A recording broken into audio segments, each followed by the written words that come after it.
Ok, salut tout le monde. C'est la troisième partie de ma session review. Malheureusement, en fait, j'avais un peu abandonné ce projet, donc là, j'y retourne. Je me souviens plus forcément de ces tournois qui ont eu lieu fin décembre, donc ça remonte quand même.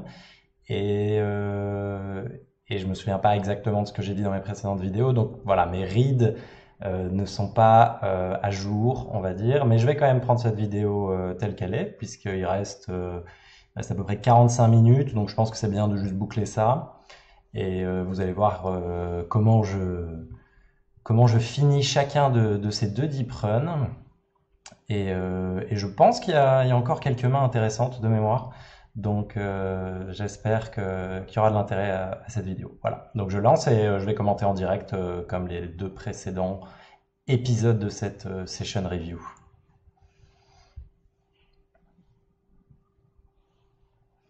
Voilà. C'est un bon début. L'écran qui nous fait des siennes. Plus de peur que de mal. Il y a une situation ici où on est assez content d'avoir ce genre de main en big blind, évidemment, puisqu'on va pouvoir assez souvent jouer. Pas forcément contre un open shove, mais potentiellement. À ce stade du tournoi, les joueurs jouent très très tight. C'était un gros field. Là, on se retrouve avec des stacks voilà, en millions. Donc, je trouvais quand même que, par exemple, autant ça pourrait être un call dans d'autres tournois ou à d'autres moments du tournoi versus un shove 11 BB deep du bouton. Ça serait un easy call avec As-7 en big blind. Mais à ce moment-là du tournoi, pas forcément si les joueurs attendent vraiment des grosses mains avant de shove et sont très patients et se laissent tomber même à 8 BB sans problème. À ce moment-là, il va falloir donner du crédit et trouver des folds. Ok, ici j'ai limpé pour essayer d'induce un shove et c'est pas forcément ce que je fais tout le temps. J'ai différentes stratégies en BVB. Je pense que c'est pas mal de raise aussi contre beaucoup de profils. Mais ouais, dans cette session, j'étais en mode limp. Et, sur ce flop, je pense avec mon stack, ouais, je devrais trouver un call. En 2 overcards, c'est quand même un peu dur pour lui de mettre la pression plus tard s'il a pas une main, réellement. Il y a des mains que je bats, des semi-bluffs, des airs total qui a décidé de mettre un stab. Ouais, je ne serais pas surpris non plus qu'il ait un 4 ou un 8, ou voilà, ou juste une paire de 2. C'est des mains que je peux faire folder et sur d'autres run-out, peut-être que je peux transformer ma main en bluff, mais là j'ai considéré que j'avais quand même assez de showdown value la plupart du temps.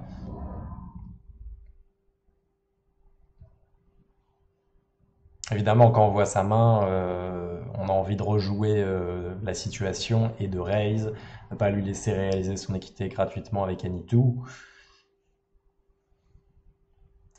Ok, ici avec As7 suité, c'est assez close. Je pense qu'on peut peut-être shove, mais le joueur qui raise a un raise first in de 18%, pas extrêmement, ce qui est pas extrêmement loose. Donc c'est pas forcément le meilleur profil et d'ailleurs il est chip leader donc il va peut-être call assez facilement. On lui met pas forcément une pression ICM ou quoi que ce soit. Donc la fold d'équité est assez limitée. Notre main joue assez bien multi-way. Le problème, c'est qu'on est assez shallow.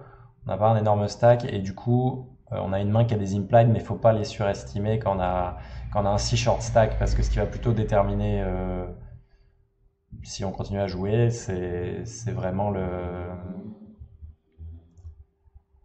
Ouais, c'est si on touche deux paires ou des mains comme ça. Je regardais le spot et je me demandais, là, apparemment, j'ai pensé à check raise avec juste backdoor flush. Et c'est vrai que je peux avoir des 10 et que si j'avais un 10, peut-être que je choisirais de stack off avec mon stack size. Euh, mais bon, c'est quand même assez facile pour lui de shove et du coup, pour moi, de perdre une bonne partie de mon stack, ce qui est assez dommageable. Ok, donc avec le A6, ouais, un stab assez standard. J'ai pas trop envie qu'il continue avec des floats parce que tous ces floats vont avoir beaucoup d'équité contre ma main, donc j'ai misé assez big. Je vais peut-être certainement tourner en bluff sur certaines turns et rivers si je suis call, mais c'est bien aussi de juste verrouiller mon équité au flop en fait. Ok, j'ai envie de revoir la main que j'ai jouée en haut. parce que j'ai vu que j'ai bet la turn et la river. Je crois qu'en fait c'est un pot limpé, et ça check le flop. Oh, c'est intéressant.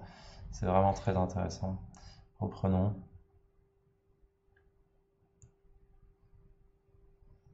Ok.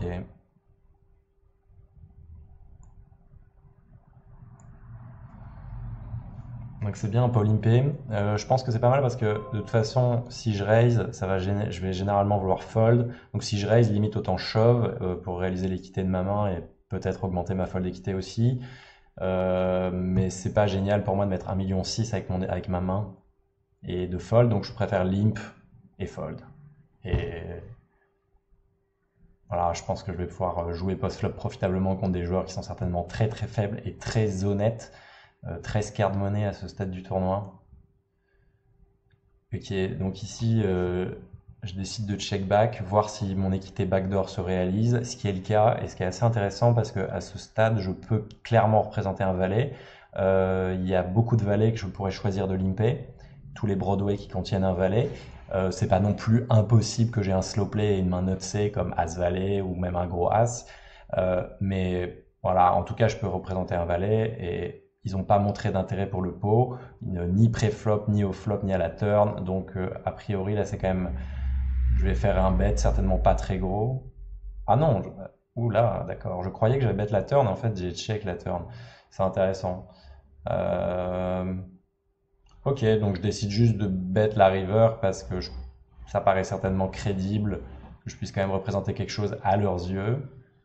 Évidemment, je fais jamais folder un as, mais bon, je fais probablement folder hauteur roi parce que ils vont juste pas oser call en fait. Donc j'ai un très bon risk reward et bon, c'est surtout qu'ils n'ont pas montré d'intérêt pour le pot. Ok, donc c'est moins intéressant que je le pensais parce que je pensais que j'avais misé turn, que j'étais collé 2 fois et que j'ai misé river, ce qui aurait été un bluff assez osé.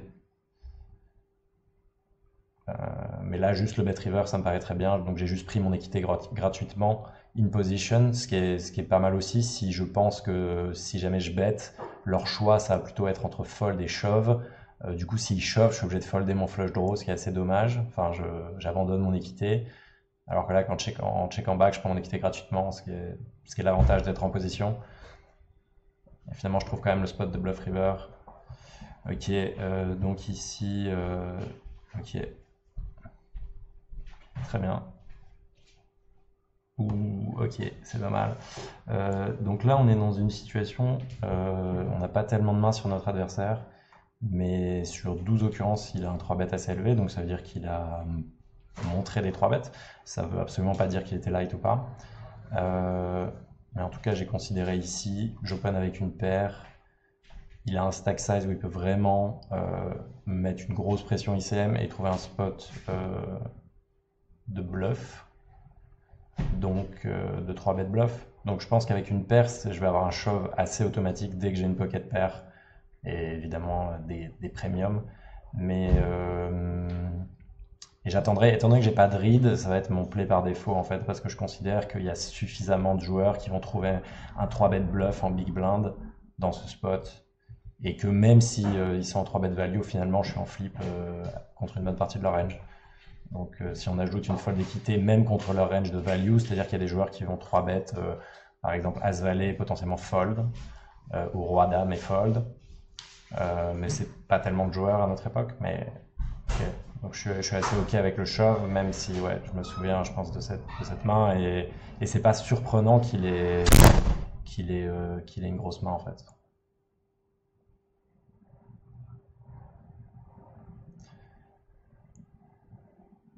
Peut-être que c'est des spots où je peux fold, mais je pense 25 bébés avec une pocket pair au cut-off, ça, je vais rarement fold en fait, hein, vraiment, c'est un peu mon approche.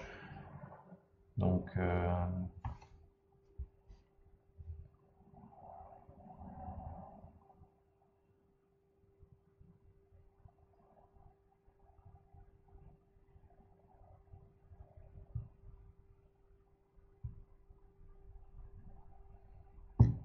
ouais, du coup, tout le monde voit que c'est un coup, j'ai chaté, donc peut-être que eux, ça leur paraît aberrant que je shove. Moi, je pense quand même que c'est un peu le play par défaut. Enfin, tant que j'ai pas l'image que le joueur est tight, on est sur Winamax. Là, vous voyez le type de profil top3.fr, regardez ses stats.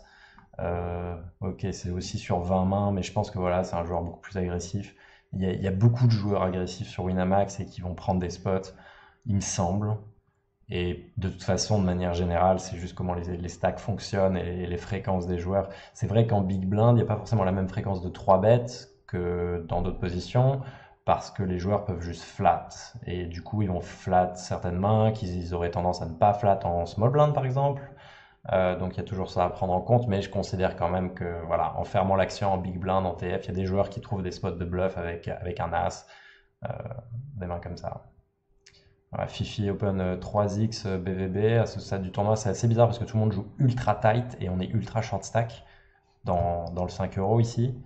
Et pourtant, il ouvre à 3x blind versus blind. Et étant donné qu'il a un gros stack, moi j'ai vraiment, j'ai l'impression, je suis deuxième sur 10 dans un tournoi avec que des joueurs faibles et scared.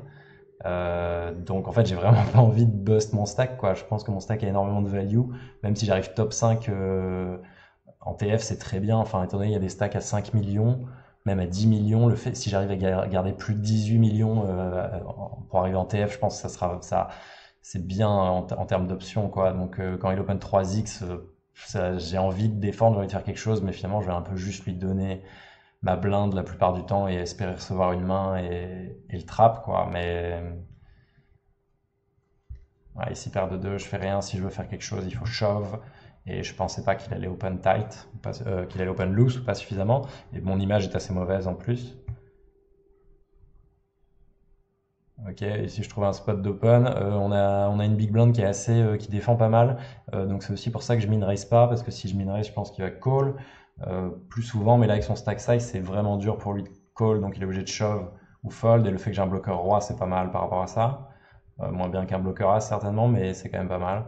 Et ça me donne un peu d'équité when called, soit par bouton, soit par big blind, ou même SB. Enfin, je pense que même c'est un style assez standard. Alors après, on est face à des joueurs assez agressifs, potentiellement assez réggish. C'est-à-dire que le niveau, là, sur le 10 euros deep run, là, on est face à des joueurs de bien meilleur calibre que sur le 5 euros. Donc, il faut prendre ça en compte aussi dans nos plays et dans l'agressivité qu'on va déployer parce que voilà, dans le 5 euros, on va simplement avoir des donations.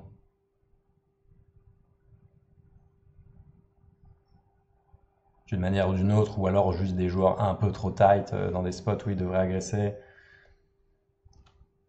On regarde un peu les payouts, ouais, ça serait bien de gagner 2K, ça serait bien de gagner 2K. Mais spoiler alert, ce n'est pas arrivé. Ce n'est pas arrivé. Je n'ai gagné aucun de ces deux tournois. Ces deux tournois se sont donc soldés par un échec. Ok, alors ici on est quand même versus cutoff et j'ai quand même une grosse main. On est 40 bébés deep. Je décide de 3 bêtes juste parce que le gars fold de 3 bêtes, donc je réalise de la value directement par ça. Et puis que ma main est trop forte, j'ai pas forcément envie de jouer hors de position et de laisser me barrel, étant donné qu'il a un stack où il peut mettre une grosse pression à barrel. Donc je préfère juste, on va dire, lui mettre un petit péage pré-flop et avoir une range de 3 bêtes dans ce spot. Enfin, surtout big blind versus cutoff, quoi. C'est un spot où il va open loose, donc il faut absolument que je 3 bêtes des mains, quoi. Sinon, ça va quand même être assez difficile de juste flat et de défendre bien, vu les stack size. Si on avait des stack size inversés, je vais peut-être juste flat et beaucoup plus. Je vais quand même flat beaucoup parce que voilà, c'est souvent bon.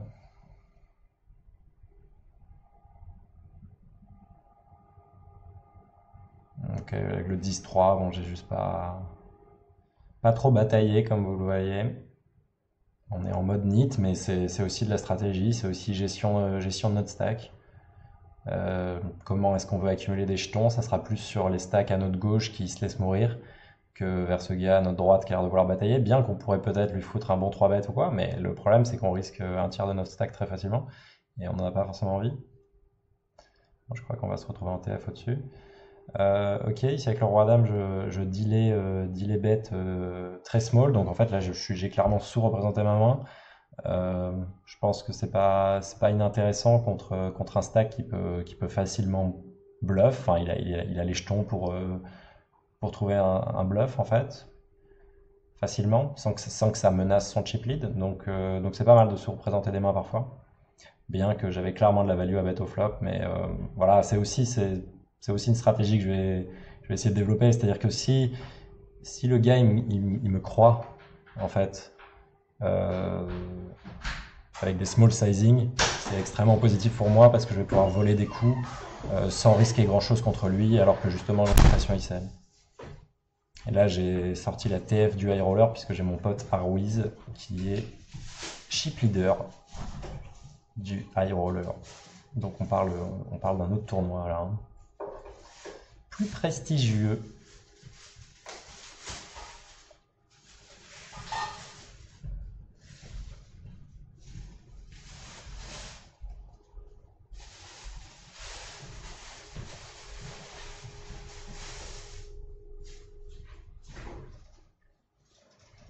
Ok, donc ici on est en TF.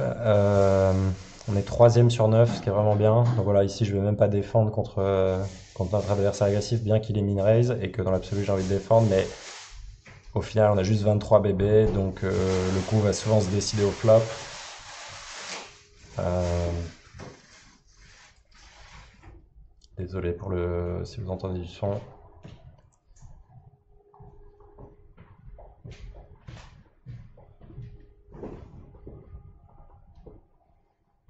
Ici, easy fold. Je sais même pas si j'y pense à quelque chose, mais.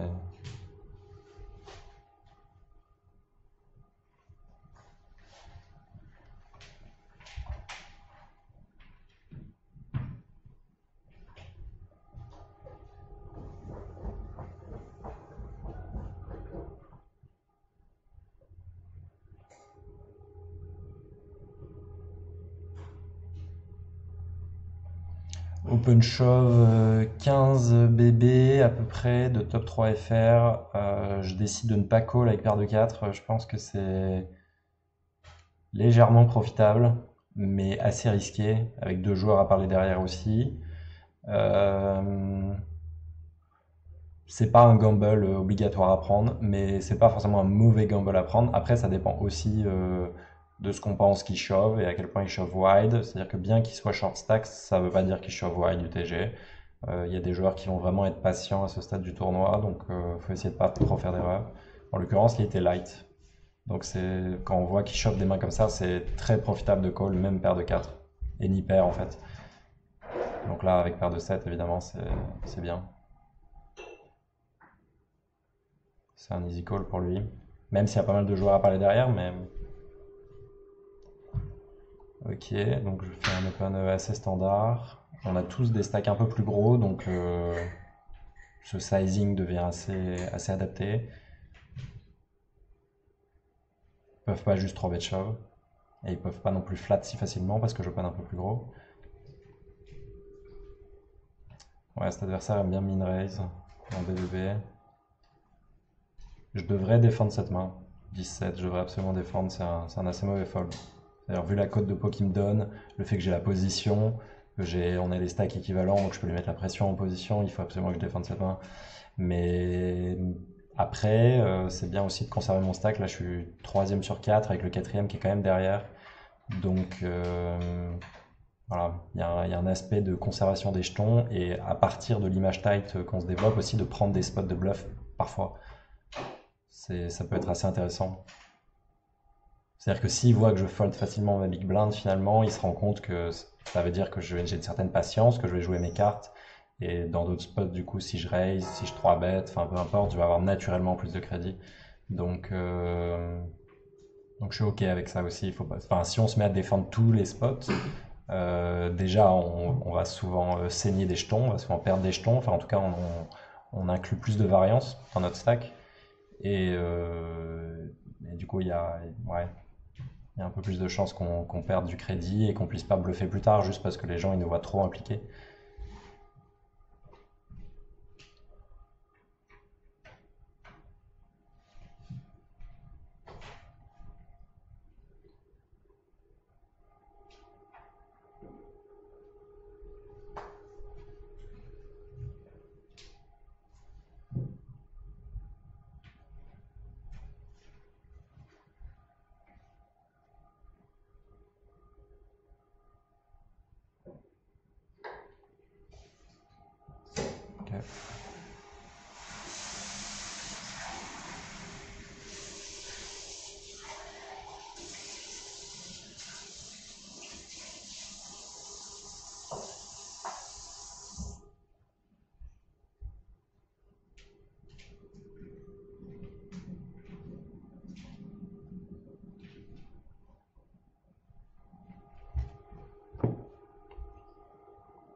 À ce stade, c'est pas extrêmement intéressant non plus en fait la TF avec ce genre de stack size, surtout sur le 5 euros, parce que on est ultra short, tout le monde est ultra short, donc là il n'y a aucun play quoi. C'est vraiment que du style, c'est-à-dire essayer de trouver quand même des moyens de raise des pots et gagner des petits pots sans risquer son stack, mais sinon c'est juste un jeu où on attend l'élimination des plus short stacks. Donc là par exemple, ça serait pas bon pour moi de bust avant tous les joueurs que je couvre. Surtout qu'ils ont un niveau plus faible que moi, donc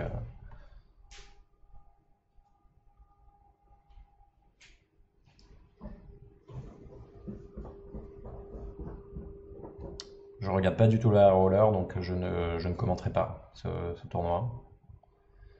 Ce n'est pas l'objet de notre coaching. C'est juste une table que j'ai sortie parce que j'étais en fin de session, il me restait que deux tables, donc autant rail l'ami qui dit prune.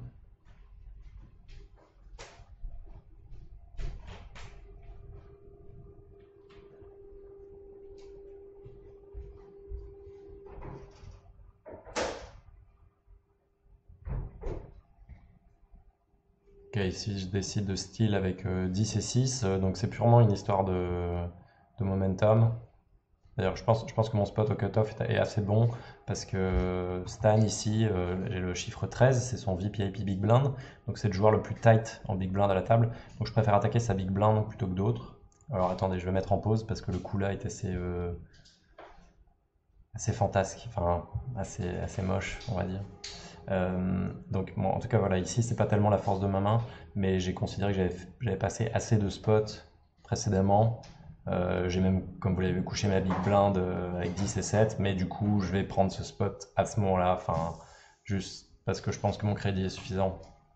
Donc c'est assez important de penser en équilibrage comme ça, c'est-à-dire que même si je sous-défends certains spots, je vais suragresser d'autres spots et aussi pouvoir switcher facilement d'un mode à l'autre. Et rien que ça crée un équilibre en fait.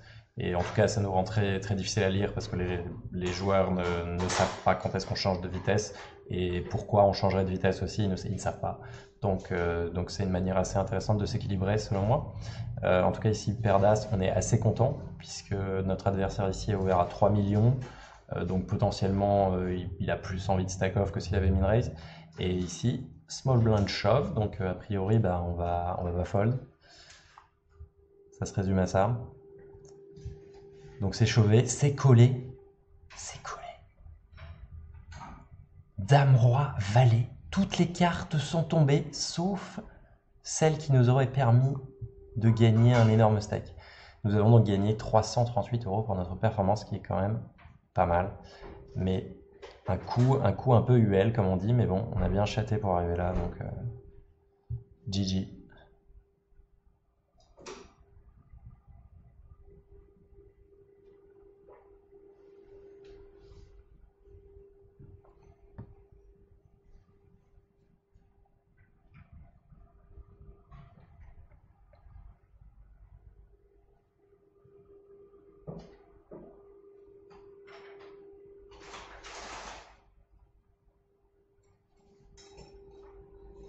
Je crois que je considère un 3 bet avec le roi 9, je pense que c'est pas dégueu, mais c'est bien de folder aussi.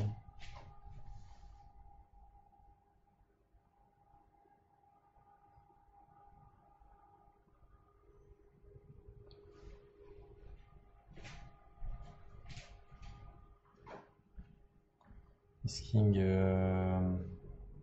ok. Je fais un peu mon sizing standard à ce moment-là. 2,4.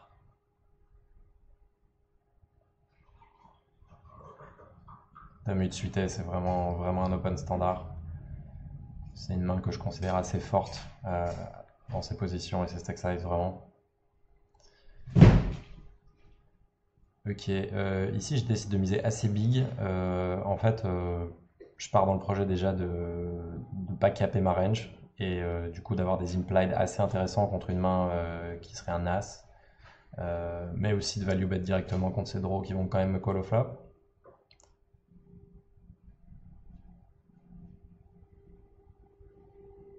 C'est aussi une main qu'on veut check back évidemment, mais c'est beaucoup plus face-up.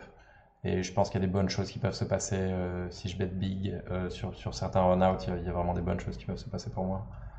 Étant donné que là j'avais deuxième paire avec backdoor pick.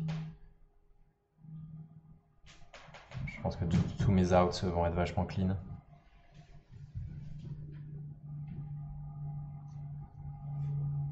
Ouais, ici il peut rien faire. Tel que jouer.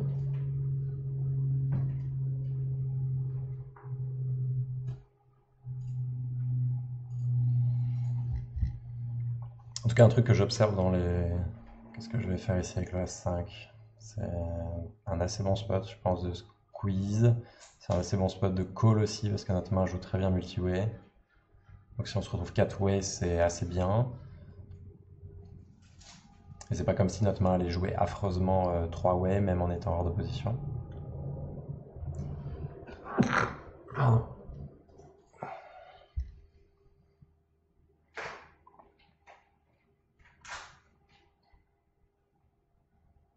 Si je pense que c'est close entre lead et check raise.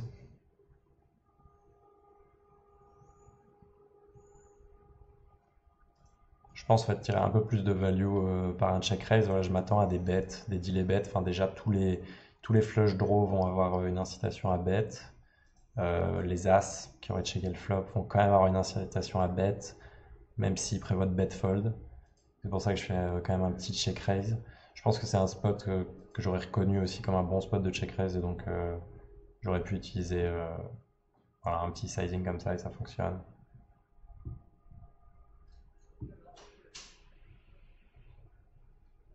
C'est très important pour accumuler des jetons en MTT, que ce soit en value ou en bluff, mais de trouver des spots de check raise, je pense. Plutôt que de juste lead, c'est-à-dire qu'il faut essayer d'évaluer en fait la profitabilité de chaque play. Et s'il y a une probabilité que notre adversaire bet et nous call avec moins bien, check raise devient facilement très supérieur à lead. Et par contre, si on lead et que ça induce des trucs et tout, c'est mieux de lead. Donc voilà, il faut toujours essayer de penser à ça.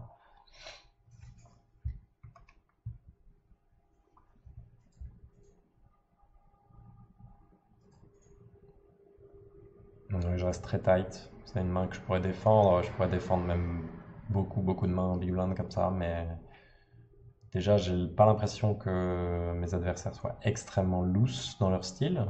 Dans leurs open, tout le monde joue quand même assez en contrôle là et assez patient. Et je trouve que d'ailleurs, c'est une dynamique qu'on observe dans les MTT de nos jours en TF. Les gens opèrent avec beaucoup de précautions, sont assez tight. Évidemment, on voit des craquages parfois, mais globalement, c'est assez tight. Et voilà, il faut bien prendre ça en compte. C'est-à-dire qu'on peut potentiellement jouer assez crazy, mettre la pression dans pas mal de spots, mais il faut aussi nous-mêmes opérer avec précaution parce que nos adversaires vont généralement jouer tight. Donc quand ils sont impliqués dans une main, faut pas sous-estimer la force de leur range. En général, on peut être assez surpris de certaines mains en TF, mais aussi surpris de certains folds finalement, parce que s'il y a bien un moment où les gens fold, ça va être en TF. Donc là, dans cette TF, j'avais joué assez tight. Même vraiment, j'ai pas mis une pression de malade, quoi. Je pense que si je devais rejouer aujourd'hui, je jouerais pas forcément comme ça. Mais c'est très correct de jouer avec précaution, tout simplement.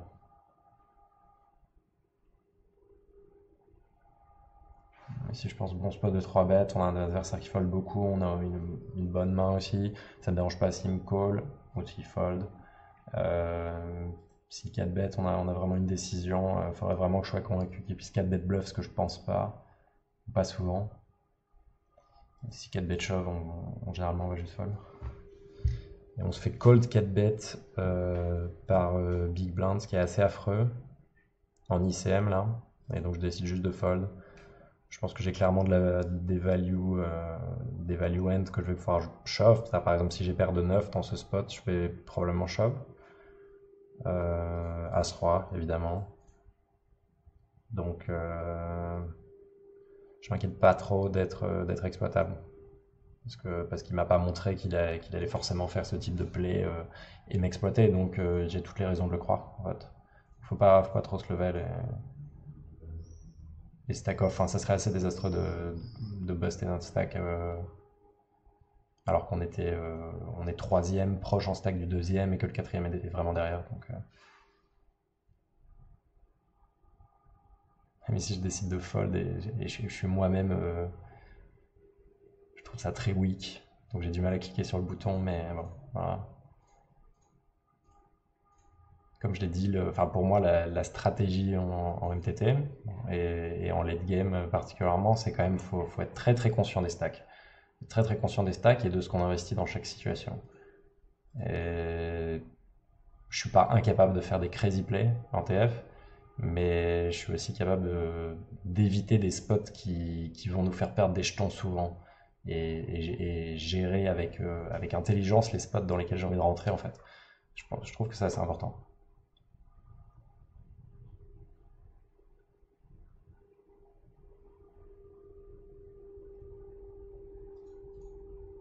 Je crois que je vais fold ici parce que, ok, je suis au bouton, donc en fait, moi, ma vision au bouton, c'est que de base, je peux open any two et qu'il faut que j'ai une raison de ne pas le faire. Et là j'ai vraiment une mauvaise main, donc bon, c'est une raison, mais surtout, j'ai des adversaires qui peuvent playback, surtout Big Blind. Surtout Big Blind et Small Blind a un rich of stack, donc pas génial.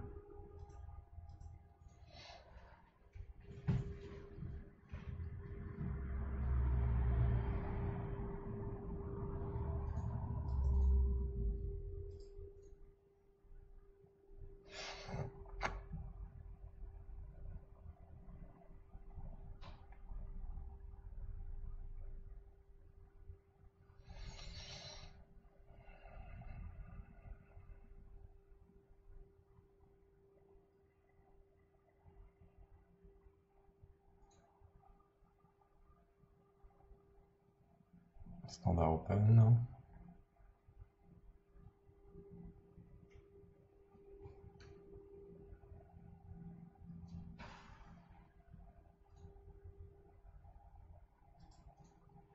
Ok, là, il faut vraiment que je commence à faire quelque chose avec ces min raise parce que c'est vraiment abusif.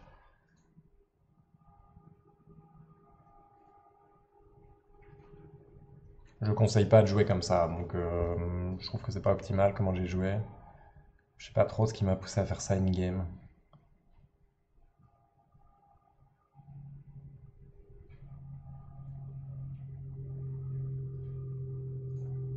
Peut-être que je me rends compte qu'en fait avoir une image vraiment tight, c'est pas mal parce qu'en fait les joueurs vont attaquer nos blindes plus. Et du coup en fait la fois où on fait un play, on a un bon spot ou une main suffisamment bonne pour faire un play. En fait on va vraiment avoir un crédit extrême. Donc quelque part ça compense. Parce que imaginons même si je fold trois fois mais que je gagne 100%, enfin, quasiment tout le temps, la fois où je 3 bet, finalement ça s'équilibre quasiment, je pense, en termes d'argent échangé. Et le fait d'avoir une image weak est pas forcément non profitable. Parce que si ça me permet d'avoir des open plus profitables, bah, à la limite, je suis prêt à abandonner ma big blind si je pense que j'ai pas le stack ou une manière de défendre correctement. Et je vais plutôt privilégier voilà, des open au cutoff, comme c'est vraiment ma position où j'open le plus.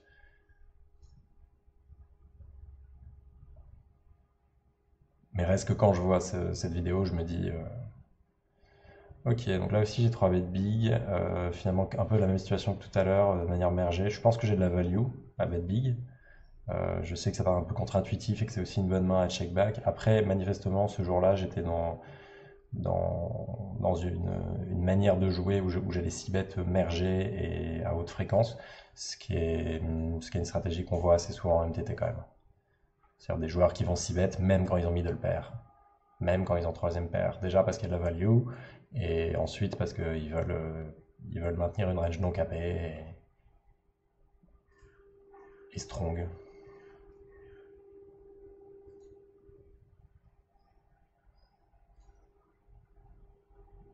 Ok, elle est assez standard ici, avec le flush draw.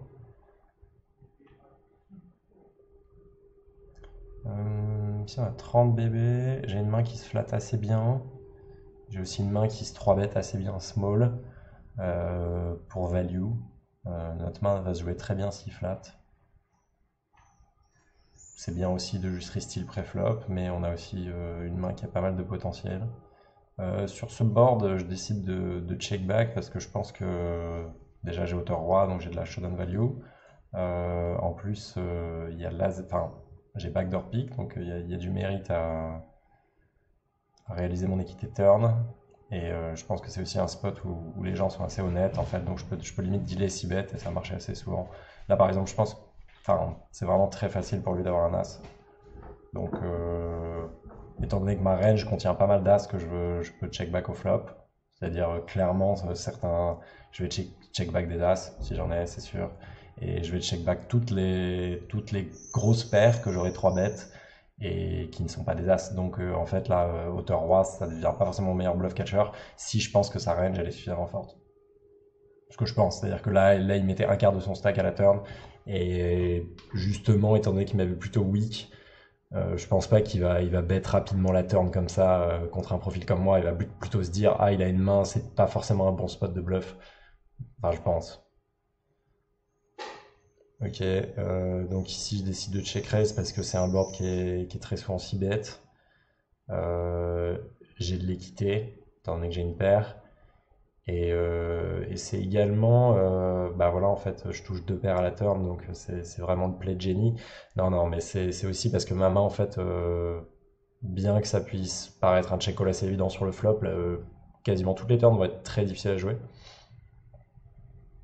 Cette river, ouais, cette main, je m'en souviens. Cette river n'est pas des plus appréciables. Et je pense que je vais du coup check fold, ce qui paraît un play décent. Mais c'est assez frustrant d'avoir check raise bluff le flop, trap la turn pour finalement perdre sur cette river.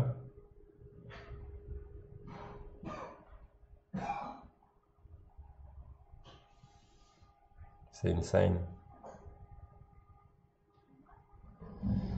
C'est insane.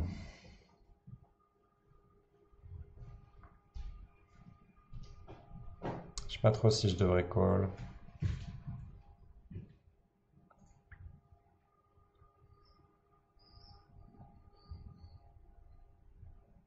En réalité, je pense pas.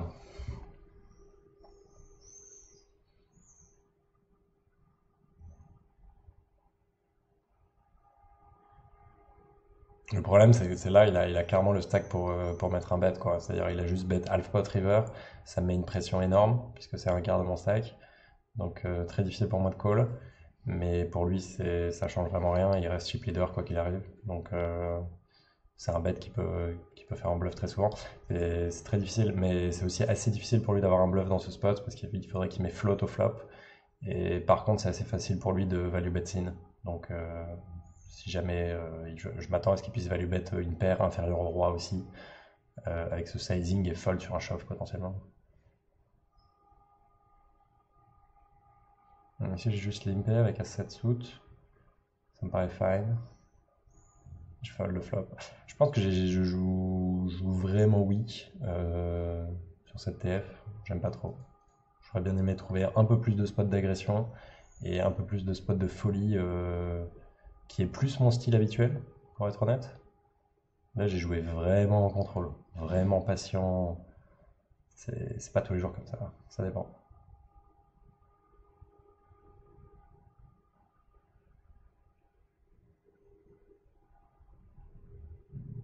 C'est chaud. S'il avait open, j'aurais shove. Je pense que il open largement assez, puisque moi j'ai joué très tight et un grand 8 aussi.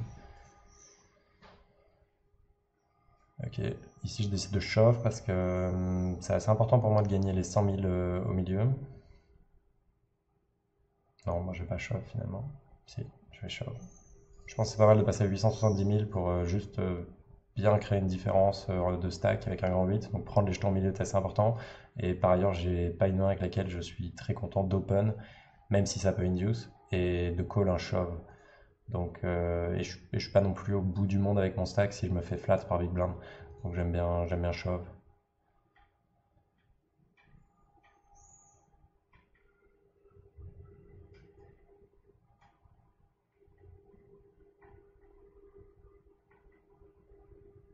Mais ça veut pas dire que c'est le meilleur play tout le temps. Par exemple, si vous avez des joueurs qui sont extrêmement honnêtes et qui vont très peu flat, par exemple Big Blind a un short stack aussi et va pas forcément flat, à ce moment-là, avec cette main, c'est sûrement mieux de min-raise fold ou min-raise call selon les adversaires plutôt que open shove parce que ça sert à rien. Enfin, c'est quasiment sûr que ça va pas être optimal. Mais là, si vous avez un adversaire qui va vraiment flat et vous rendre la vie très difficile en Big Blind, comme c'est le cas avec les chip leaders, euh, plus un stack qui peut reshove en SB, et contre lequel je pense pas qu'il est assez loose pour que je puisse call profitablement, bah du coup, si j'open, je m'expose à mort, alors que quand je shove, voilà, je vais réaliser mon équité dans tous les cas et ma fold d'équité est maximale.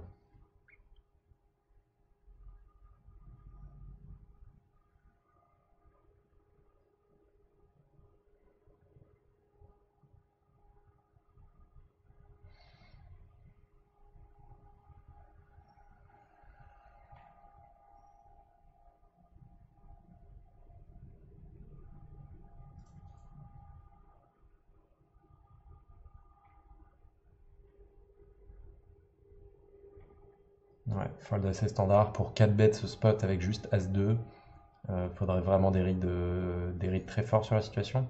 C'est-à-dire vraiment être certain pour une raison ou une autre que bouton 3 bet light. Avec une main comme As-10, ça peut devenir un shove assez simple, selon les tendances des adversaires, mais à partir d'une main comme As-10, euh, voilà, je pense qu'on peut, on peut 4 bet shove assez souvent.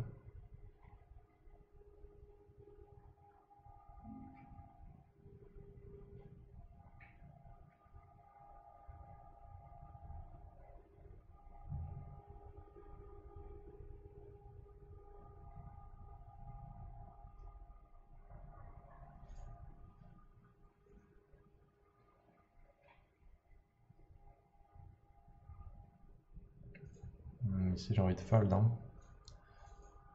C'est vrai que c'est juste un min raise et j'ai une main suitée, mais mon stack est vraiment trop shallow, ma main est trop déconnectée, il n'y a pas assez de flop que je peux check raise. Donc c'est tentant de call avec les pot odds, mais en fait c'est des situations vraiment mauvaises pour nous.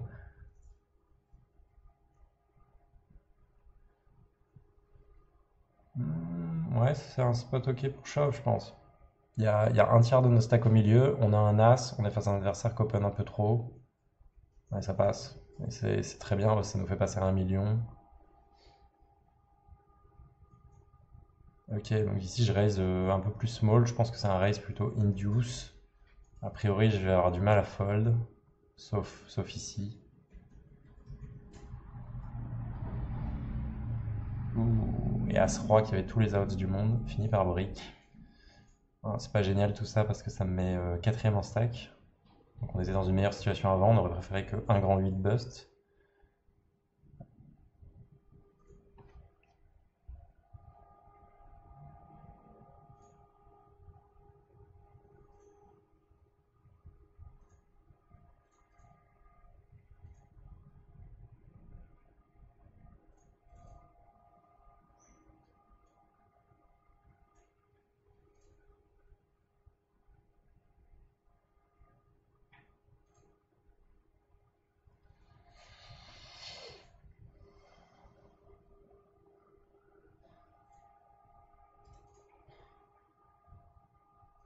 Je m'attends pas forcément à ce que Stan bluffe ce spot ici.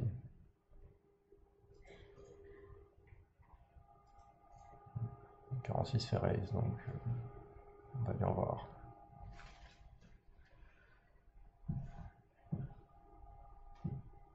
Ouais, potentiellement un bluff de Bellé.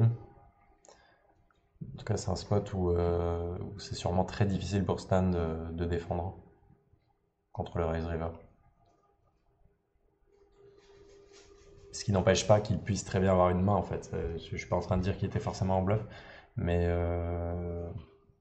mais en tout cas, tout ce que je dis, c'est que Stan ne peut pas call souvent, donc il va juste fold face à ce bet très souvent. Ok, je décide de mix in et de limp. Limper, pourquoi? C'est pour essayer de voler le pot post-flop si ça limp. C'est-à-dire si je me retrouve dans le pot limpé, je vais souvent être en position contre les blindes. Et ouais, j'aime beaucoup le shove de Bailey. Il a l'air de vraiment savoir ce qu'il fait et pouvoir mettre la pression avec son stack. Parce que là, il met une vraie pression ICM. Voilà, mais donc je dis je limp et j'ai l'intuition que je vais bust sur cette main. Ouais, je crois que je vais bust parce que c'est la fin de la vidéo. Donc je vais bust. Vous pouvez regarder, je vais call et je vais bust. Pour l'instant, je buste pas. Ah voilà, j'ai bust là-dessus, sur le valet. J'obtiens 284 € pour ma performance. Pas mal, mais play un peu weak sur cette troisième partie de vidéo. Je me souviens plus de ce que j'avais fait dans la partie 1 et 2. Mais bon, voilà, c'est pas extrêmement spectaculaire ce que j'ai vu dans cette troisième partie. Je suis content de jouer assez bien en ce moment et d'avoir potentiellement évolué depuis ces tournois qui ont eu lieu du coup le 29 décembre. Donc depuis, j'ai pas mal taffé les MTT. Je pense que voilà, il y a pas mal de choses qui sont mieux. J'espère quand même que c'était intéressant. J'espère que j'ai transmis mes approches sur pas mal de spots en late game. Je pense quand même, voilà, en late game, il faut vraiment considérer ça. C'est-à-dire que les joueurs s'ajustent au late game, au fait qu'ils soient en TF, surtout si c'est, là par exemple, vous voyez sur le 5 euros, c'était un 5 euros où il y a vraiment une grosse dotation, je crois 7500, quelque chose comme ça, peut-être plus. Donc du coup, ça fait des gros paliers pour beaucoup de joueurs qui jouent ce type de tournoi. Et en late game, ils vont être extrêmement scared. Et il faut vraiment que vous ajustiez à ça. Il me semble que j'ai fait des gros folds à certains moments. Et bien que ça paraisse extrêmement weak, c'est aussi adéquat quand vous êtes face à des joueurs qui n'agressent pas assez. Ou en tout cas qui sont en mode très patient et qui vont essayer de vous survivre si vous prenez trop de risques. Donc faut être assez malin sur les risques qu'on prend. Là, dans CTF, j'ai joué extrêmement straightforward, quoi. Vraiment, j'ai l'impression. Et je pense que c'est OK la plupart du temps, à partir du moment où vous jouez bien et straightforward, intelligemment, avec compréhension de l'équité, etc. Là, ce que j'ai surtout vu dans la troisième vidéo, c'est que je défendais pas assez ma big blind versus small blind. Là, c'est quasiment sûr que je faisais une erreur. Et je sais pas trop pourquoi j'ai tout foldé. Euh, je sais pas, peut-être que j'étais en train d'ajuster quelque chose dans mon jeu, mais là je vois ça et ça me paraît extrêmement weak et extrêmement étranger à ce que je fais d'habitude. Donc je sais pas, j'avais peut-être une idée d'être vraiment conservateur dans certains spots pour vraiment essayer de voir à quel point ça me permettait d'avoir plus de respect, plus de crédit, je sais pas. J'expérimente souvent des choses, donc peut-être que j'étais en train d'expérimenter quelque chose. Mais voilà, à froid, je regarde ça et ça me paraît pas optimal. Toujours est-il que voilà, c'était deep run de deux petits tournois jusqu'à la TF et à une prochaine. Ciao.